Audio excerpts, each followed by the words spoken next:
So mga tol, kakatapos lang po ng laban sa bansang UK sa pagitan ni former world champion Daniel Dubois versus WBO champion Fabio Wardley. Tinalo po ni Daniel Dubois ang kampiyon na si Wardley via knockout sa round 11. Talo na nga sana po itong si Dubois mga tol, dahil dalawang beses itong pinabagsak ni Wardley, una sa round 1 at pangalawa sa round 3. Pero pagdating po ng round 6 mga tol, bumawi itong si Dubois. Binasag po nito ang ilong ni Wardley. Nagtuloy-tuloy po yung laban mga tol. Habang tumatagal, lalong lumalala ang basag sa ilong ni Wardley. At pagdating ng round 11 mga tol, nakatama ng isang malakas na solid si Dubois. Nayanig si Wardley at dyan na po hininto ng referee yung laban. Dahil dyan mga tol, si Dubois na po ngayon ang bagong WBO Heavyweight World Champion. Umabante na po ang record niya sa 23 wins and 3 losses. Habang nakalasap naman po ng unang talo si Wardley, bumagsak na po ang record niya sa 20 wins and 1 loss and 1 draw. Sa kabilang banda naman mga tol,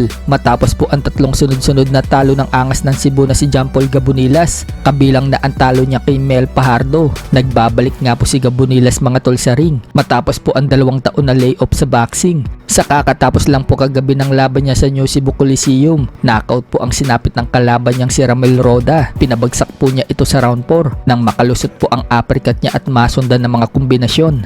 Nakabangon pa naman yung kalaban niya pero hindi na po tinantanan ni Gabonilas hanggang sa pumagitna na yung referee para itigil na yung laban. Dahil sa panalo ni Gabonilas mga tol, umabante na po ang record niya sa 11 wins and 4 losses.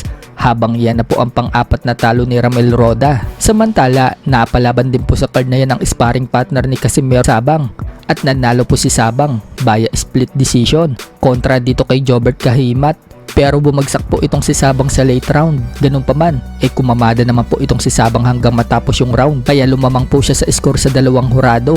Habang isang hurado naman po ang pumabor dito kay Jobert Kahimat. Sa naganap naman po na main event sa pagitan ng Pinoy versus Chinese. Talo po ang Pinoy na si Ian Abney sa Chinese na si Dian Xingzhu via unanimous decision. 2 beses pang pinabagsak ng Chinese ang Pinoy. Una sa round 6 at pangalawa naman sa round 8. Pero kahit na bumagsak po ang Pinoy, nakaligtas naman po siya sa knockout at natapos niya yung round. Yun nga lang, kitang kita po na wala talagang panalo ang Pinoy sa puntusan. Kaya tuwang-tuwa po ang Team Chinese nang iangat ang kamay na itong si Dian Xingzhu.